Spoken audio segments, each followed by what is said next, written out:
Sonic action figure. Ang size ng figure na ito ay nasa 5 inch. Wala siyang markings at ito ay brand new. Ito yung harapan na part niya. Ito naman yung sa baba. Ito naman pag sa gilid. Wala itong box. Ito naman pag doon sa may ulo na part niya. At ito yung likod na part niya. At ito naman pag sa gilid na part na niya. Articulated yung ulo niya. Yan siya, nagagalaw. Nagagalaw din yung braso at kamay niya.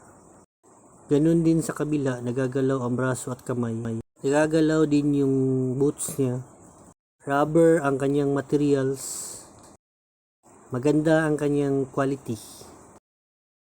Tails na figure. 5 inch din ang size ng figure na ito. Wala rin siyang markings. Ito naman yung sa gilid na part niya. At ito yung sa may ulo na part niya. Ito naman yung sa likod niya. Brand new ito at wala siyang box. Ito naman sa gilid na part. Ito ang harapan na part niya. Nagagalaw ang ulo. Articulated siya. Nagagalaw din yung braso at kamay. Ganun din sa kabila, nagagalaw ang braso at kamay. Pati yung sa paa niya nagagalaw din.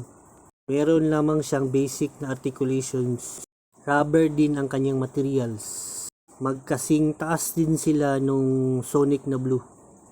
Knuckles na action figure. Ang size niya ay nasa 5 inch.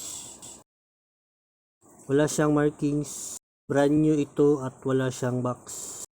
Ito yung gilid na part at ito naman yung sa may ulo na part niya. Ito naman yung sa likod niya at ito naman yung sa gilid niya. Makinis pa siya. Articulated yung ulo niya. Nagagalaw din yung braso at kamay niya. Ganun din sa kabila. Nagagalaw ang braso at kamay. Nagagalaw din yung paa niya. Rubber din ang materials na ginamit sa kanya. Magkasing taas din sila nung mga naunang figure. Shadow action figure. Ang size ng figure na ito ay nasa 5 inch. Wala siyang markings at ito ay brand new. Wala rin siyang box. Ito yung gilid na part niya. Ito naman yung sa may ulo niya at ito yung sa likod niya. Makinis pa siya.